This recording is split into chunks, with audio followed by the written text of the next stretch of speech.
맞으니까 참 좋습니다. 아메리카의 어느 농장에 잡혀온 흑인들의 울부짖음과 같이 간절한 그런 찬양이었습니다.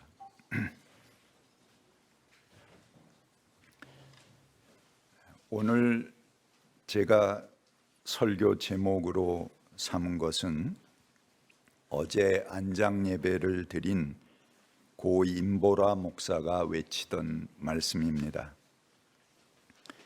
제가 강남 향림교회 첫 담임 목회를 시작하던 때 임보라 목사가 동역자였습니다. 그리고 임 목사도 강남 향림교회가 그의 첫 사역지이기도 했습니다. 강남 향림교회가 창립한 지 10년 되었을 때 세상의 주목을 널리 받았습니다. 지역사회와 함께하는 교회의 새로운 선교 유형을 성공적으로 만든 예가 되었고 여러 신문에 기사가 실렸습니다. 그 기록을 담아서 10년뿐이 안 된 교회가 시판용 책도 발행했습니다. 그렇듯이 올해 섬돌 향림교회는 10주년을 맞이했습니다. 불과 10살짜리 어린 교회이고 짧은 역사이지만 그 어느 누구도 감히 시작하지 못한 목회의 영역을 개척한 교회입니다. 섬돌 향림과 임보라 목사는 특히 기독교인들이 가장 정죄하고 혐오하는 죄의 굴레, 어디 내놓고 말도 하기 어려운 성소수자들을 그들의 아픔을 보듬는 목회였습니다. 차라리 신앙인이 아니었으면 모를까 신앙을 가졌다는 이유로 더욱 독한 정죄의 화살을 맞아야 하는 사람들을 그는 크게 껴안았습니다. 누군가 꼭 해야 되는 목회지만 아무도 하지 않던 목회, 한국 사회와 교회에서 가장 위험 부담이 큰 금기의 목회를 섬돌 향림교회는 과감하게 시작했습니다. 독보적인 목회의 길을 열었습니다. 그런 의미에서 섬돌 향림은 작은 교회이지만 이미 한국 교회 대교회들도 하지 못하는 큰 역할을 감당한다는 데서 이미 대교회입니다. 임 목사와 함께 길을 열어가신 섬돌 향림 교우들이 흔들림 없이 굳게 그 뜻을 이어가시기를 바랍니다. 들꽃 향림교회도 교회를 열자 바로 전국의 진보적인 목회자와 평신도 단체를 구성했습니다. 예수 살기를 구성하는 창립하는 데 큰 역할을 했습니다. 그리고 바로 이명박 정권이 시작되어 광우병 촛불을 맞이했습니다. 그 후 교회 촛불교회를 세우는데도 중심적인 역할을 감당했습니다. 그 후로 한국교회의 아픔이 있는 현장에서 지금 14년째 촛불을 켜고 예배하는 새로운 교회의 형태를 만든 셈입니다. 지금은 기독교의 많은 현장들이 촛불교회를 모델로 아픔의 자리에 결합하고 있습니다. 향림교회는 말할 것도 없지요. 향림교회는 홍군수 목사님으로부터 오랫동안 한국 민주화운동, 통일운동, 노동운동의 중심 역할을 해온 교회입니다. 이렇게 향림 공동체들이 때로는 고난을 겪기도 하지만 저마다 독특한 교회의 역할을 만들어내고 한국 역사에서 각자 맡은 바 역할을 톡톡히 감당하고 있는 중입니다. 지난주에 예수 살기 후원의 밤이 있었습니다. 그 행사가 끝나고 함께 식사를 하던 테이블에서 감신대 교수였던 이정배 박사가 바로 우리 교회 인근에 위치한 한국 교회의 대표적인 대형 교회 하나의 예를 들었습니다. 대형 교회에서 담임 목사의 존재는 신과 같은 존재입니다. 어느 날 부목사가 담임 목사와 함께 식사를 하시겠느냐, 당신 가족을 초청한다, 그렇게 당신을 초청한다, 그렇게 전화를 했습니다.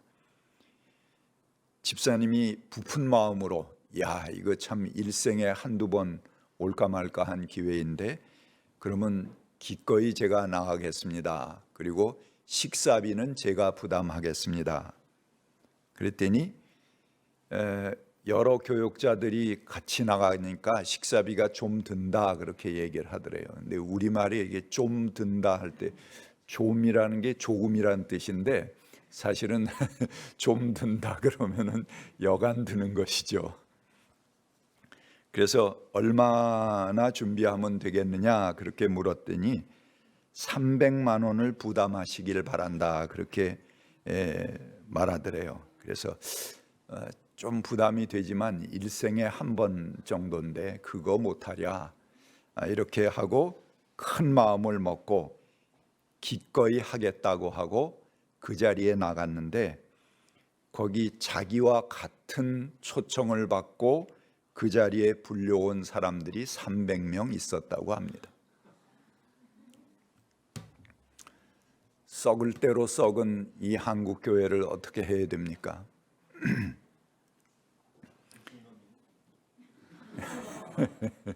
예, 그 미쳐 돌아가도 보통 미쳐 돌아가는 게 아닙니다. 그래서 정말 그 살아있는 그 정신을 가진 사람들은 한국 교회가 망해야 예수님이 오신다 그렇게 말하기도 합니다. 참으로 슬프고 안타까운 이야기입니다. 작년부터 우리 강남 양림교회는 두 가지 큰 임무를 시작했습니다. 그 첫 번째는 내일 저녁 후원의 밤을 갖는 촛불교회를 10개의 촛불교회로 확산하는 운동입니다. 저는 이것이 단지 촛불교회의 숫자를 늘리자는 것이 아니고 앞으로 대안적인 교회의 형태로 촛불교회와 같은 목회가 그런 교회가 되어야 한다고 생각합니다. 지금은 여러 진보적인 생각을 가진 교우들이 주중에 모여서 반찬과 같은 교회로 모이고 있지만 앞으로는 촛불교회 형태가 주식이 되어야 합니다. 우리 한국교회 모든 교회들의 주된 목회 형태가 되어야 한다고 꿈을 꾸고 있습니다. 그것이 가장 빠르게 획기적인 교회의 변화를 가져올 수 있는 방법이라고 여기기 때문에 그렇습니다. 조직 중심의 교회, 지금의 교회로는 갱신되기 힘듭니다. 그런 대안교회 운동의 지향점을 가지고 촛불교회 확산 운동을 꾀하는 중입니다. 그리고 또 한 가지는 지금 매월 우리 교회에서 열고 있는 송파 시민대학입니다. 바닥 주민들의 변화 없이는 어떤 변화도 일어나지 않습니다. 선거 때 한번 폭풍으로 몰아쳐 돌아다니는 것 가지고는 아무런 변화 없고 뽑아봤자 또 그놈이 그놈이고 계속 그런 경험을 우리가 하고 있지 않습니까?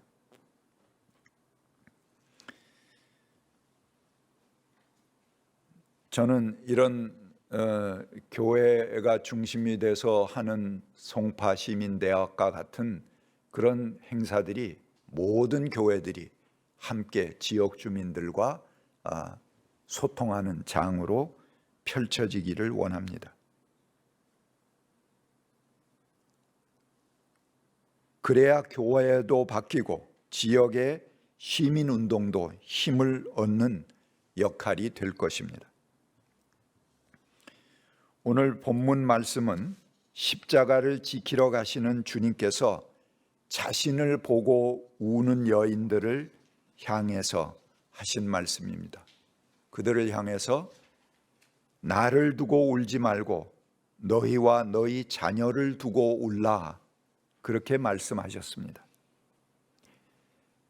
그런 말씀을 주신 것은 앞으로 큰 재난이 올 것이기 때문입니다. 우리는 기독교인들이 교회 안에 갇혀서 예수를 생각하고 눈물 짓는 것이 우리 신앙의 전부가 되어서는 안 된다고 생각합니다. 우리는 우리들과 우리들의 자녀들, 나아가서 세상을 위해서 눈물 흘리는 교회가 되어야 됩니다. 그들과 함께 아파하는 교회가 되어야 합니다. 우리 하나님께서 우리를 끔찍하게 사랑하시기 때문에 특별히 아픔을 겪는 사람을 위해서 말할 수 없는 탄식으로 함께 하신다고 하셨습니다. 그 신적인 사랑이 예수 그리스도의 십자가 사건을 통해서 우리들에게 전해졌습니다. 이 사순절은 바로 그런 주님의 십자가를 기념하는, 우리 마음에 새기는 절기입니다. 그렇기 때문에 이 땅에 아픔이 있는 곳은 하나님이 임재하시는 곳입니다. 하나님께서 계시니 바로 그것이 세상의 중심 아니겠습니까? 서강석 송파구청장이 새로 당선되셨는데 지금 여러 가지 일들이 벌어지고 문제가 발생되고 있습니다. 작년 광복절에 광복절 77주년, 그 밑에 크게 건국절 74주년, 그런 그 대형 현수막을 걸었습니다. 그래서 이제는 잦아들어간 건국절 논란을 다시 매스컴이 떠올리게 했습니다. 우리 대한민국 헌법은 그 전문에 유구한 역사와 전통에 빛나는 우리 대한민국은 3.1 운동으로 건립된 대한민국 임시정부의 법통과 불의에 항거한 4.19 민주 이념을 계승하고로 시작합니다. 우리 대한민국이 언제 시작했다고요? 이 헌법 전문입니다. 3.1 운동으로 건립된 대한민국 임시정부의 법통을 이어받는다, 이렇게 분명하게 명시하고 있습니다. 그런데 이명박근혜 정부와 뉴라이트, 이 보수적인 기독교인들이 중심이 돼서 그 박근혜 정부의 백그라운드가 됐던 중요한 하나의 싱크탱크 역할을 한 것이 뉴라이트죠. 그 뉴라이트에서는 대한민국의 수립을 1948년으로 고치려고 여러 가지 시도를 했습니다. 왜 그런 시도를 할까요? 단지 1919년이면 어떻고 1948년이면 어떻습니까? 사실은 그들이 말하는 게 1919년에는 우리가 나라가 있었냐, 어떻게 건국이 되냐, 1948년이 건국이다, 그렇게 말하고 있는 것입니다. 그런데 여기에는 역사를 반전시키는 어마어마한 꼼수가 숨어 있는 것입니다. 이에 따르면 한일 합방 이후 1948년까지 한반도 내의 유일 합법 정부는 어디가 됩니까? 일제가 되는 거죠. 그러면은 친일파들은 국가를 수호하고 나라의 질서를 옹호하기 위한 애국지사가 되는 것입니다. 질서를 지키기 위한 어쩔 수 없는 선택을 하신 분들이 되는 것이죠. 그리고 독립을 위해 피 흘린 열사들, 투사들은 반정부, 반국가주의자로 국민의 안전과 생명을 위협한 테러리스트가 되는 것입니다. 그 반전이 1919년과 1948년 그 사이에 숨어 있는 것이죠. 8.15를 광복절이라 이렇게 부르는 것도 저는 동의하지 않습니다. 일본의 항복으로 일제로부터 해방을 가져왔지만 동시에 남과 북이 갈라지게 되는 비극이 시작된 날입니다. 우리 주보에 통일염원 79년 그게 제일 앞에 나와 있습니다.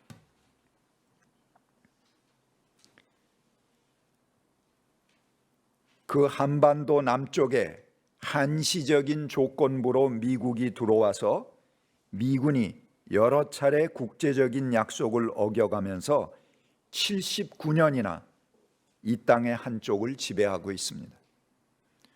더군다나 앞으로도 100년 이상을 쓸 수 있는 미군 기지를 평택에 또 서해안 지역에 쭉 줄달아 건설하고 있습니다. 군산에, 새만금에 이런 계획을 가지고 지금 계속 기지를 건설하고 있습니다. 이 기지들은 어디를 대비한 기지입니까? 왜 서해안 그쪽에 쭉 갖다 놓나요? 중국을 대적하기 위한 기지들입니다. 우리가 중국과 전쟁할 필요가 뭐가 있습니까? 그 우리 국익에 도움이 되겠습니까? 그 거대한 나라하고 우리가 왜 괜히 맞서 싸워야 된단 말입니까? 우리 민족 안보에 심대한 위협이 되고 있는 것입니다. 지금 한반도의 평화를 해치는 가장 위협적인 요소는 북한의 남침이 아닙니다. 그들하고는 평화하면 되는 거예요. 남쪽에 주둔하고 있는 미군이라는 것을 우리는 바로 잘 알고 있습니다. 그들은 걸핏하면 한반도에 전쟁을 일으키려고 하고 있습니다. 휴전 후 한반도에 있었던 11번의 전쟁의 위기가 있었습니다. 그 가운데 남과 북이 직접 교전하는 것은 서해교전 2차례뿐입니다. 나머지 9번은 모두 미국이 직접 개입해서 전쟁의 문턱까지 갔다가 돌아온 그런 사례입니다. 근데 요즘 한반도는 언제 전쟁이 나도 이상하지 않으리만큼 남과 북이 가장 심각한 상황으로 치닫고 있습니다. 윤석열 정부는 지지도가 떨어지면 대북 적대 정책을 고무시키는 발언을, 그런 사건들을 계속 터뜨리고 있습니다. 한미연합훈련은 끝나면 또 하고 계속 반복하고 있습니다. 그가 취임하자마자 북을 주적으로 표기하기 시작했습니다. 왜 느닷없이 북을 주적으로 선언하고 몰아칠까요? 그래야 적과 내통하는 자들을 색출한다고 해서 공안 정국을 조성하고 정권에 반대하는 사람들을 잡아들이고 족칠 수 있기 때문입니다. 오랜 그들의 수법입니다. 그런데 이런 일을 꾀하고 있는 이들의 정체는 무엇입니까?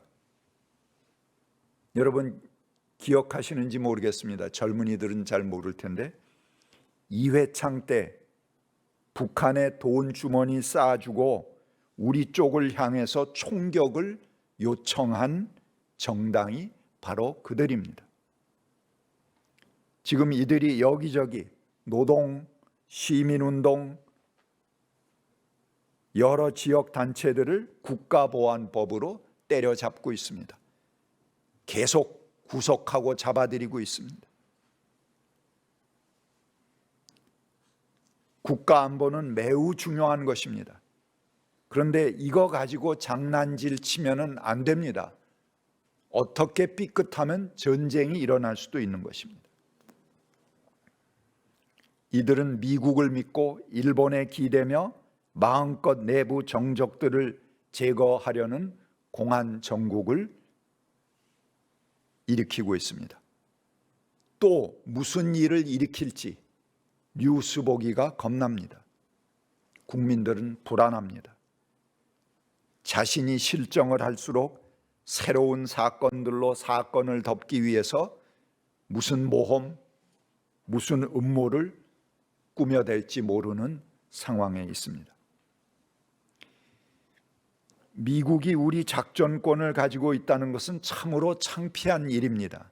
자기 나라 군대이고 제 나라 국민의 아들, 딸들이고 우리 돈으로 운영하는 군대인데 그것을 명령하고 움직이는 작전권은 우리에게 없고 미국 군인들이 가지고 있습니다.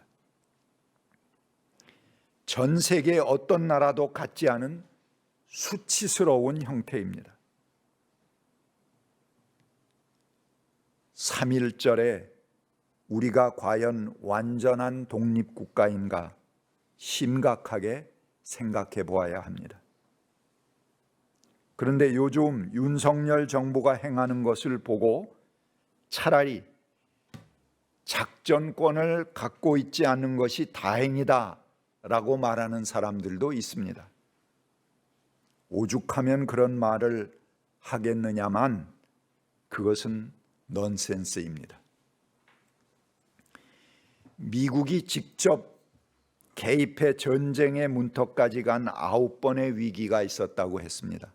그 가운데 한반도가 핵전쟁 일보 직전까지 갔던 사건이 하나 있습니다. 미루나무 도끼 사건입니다. 소위 도끼 만행 사건이라고 부르는 그런 사건이죠. 미군 둘이 도끼로 맞아 죽었으니까 미국이 화가 날 대로 났습니다. 그래서 한반도의 핵 항공모함을 동해에 배치하고 한반도가 핵전쟁 일보 직전까지 갔습니다.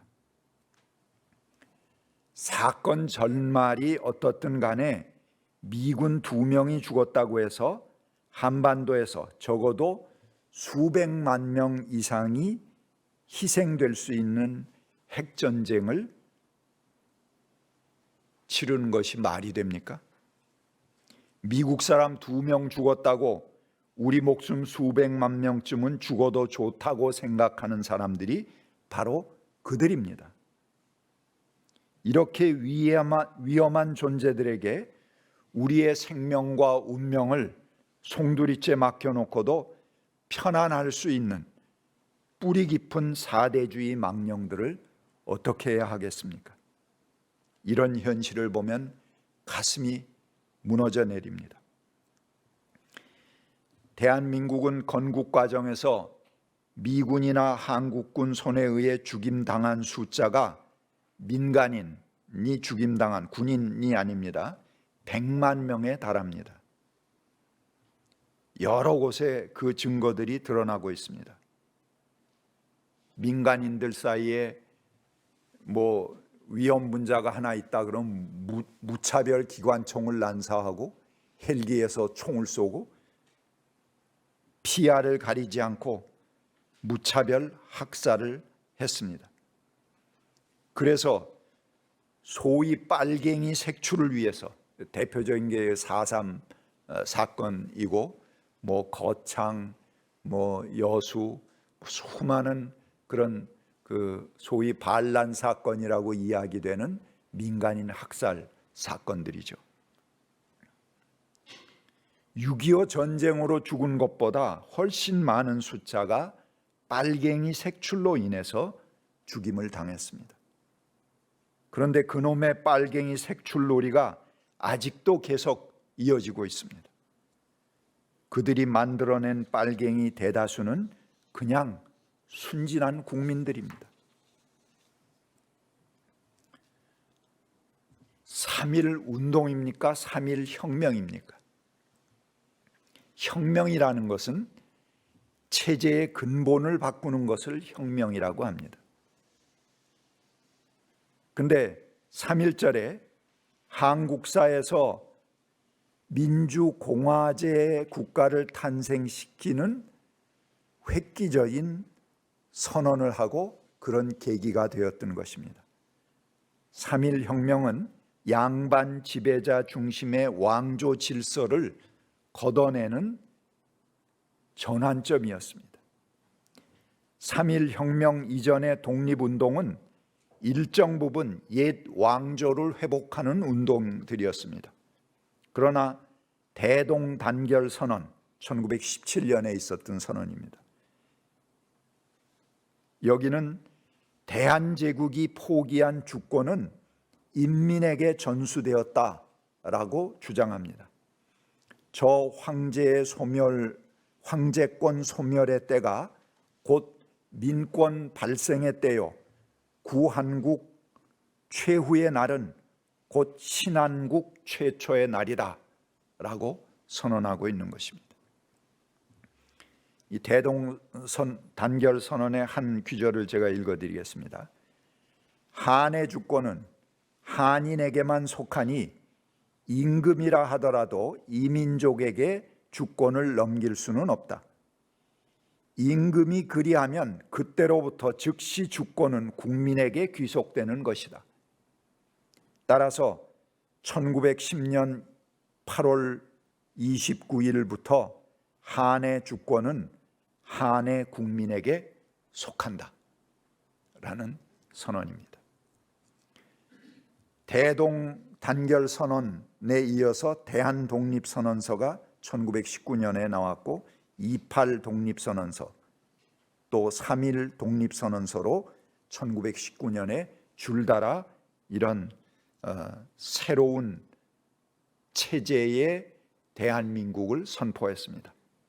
새로 세울 나라는 백성이 주인이 되는 민주 나라임을 분명히 했던 것입니다. 과거 황제의 나라였던 대한제국은 백성이 주인인 나라 대한민국으로 바뀌었습니다. 그래서 3.1 운동은 팔다리 운동인가요?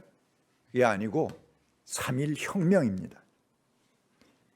3.1 혁명의 민족 지도자 이승우는 재판 과정에서 어떤 나라를 세우려 했느냐라는 일제 재판관의 질문에 백성이 주인이 되는 나라다라고 당당하게 답했습니다. 3.1 혁명 후에 이 땅에서 양반 지도자 대신 평민 지도자가 민족운동을 이끌어가게 되는 것도 눈여겨보아야 할 대목입니다. 3.1 혁명의 꿈은 아직도 미완입니다. 백성이 주인인 나라 대한민국은 지금 진통 중입니다. 그러나 우리는 여전히 꿈꾸고 있습니다. 우리는 기도하고 믿고 있기 때문에 그렇습니다. 믿음의 길이란 눈에 보이는 것이 아니기 때문에 우리의 마음은 흔들리기 쉽습니다. 그러나 믿음은 미리 먼 미래의 것을 내다보고 선취하고 그것을 향해 달려가는 사람들에게 열매를 가져다 줍니다. 뻔한 길, 손에 확실히 주어진 길을 가는 것이 아니라 지금 보이지 않고 잡히지 않지만 오직 주님을 신뢰하는 마음으로 발자국을 내딛는 사람들에게 하나님께서 현실이 되게 하십니다. 그것은 용기이며 깊은 신뢰입니다. 그러나 깊은 신뢰 안에서의 발걸음은 불안하지 않고 두렵지 않습니다. 같이 침묵하겠습니다.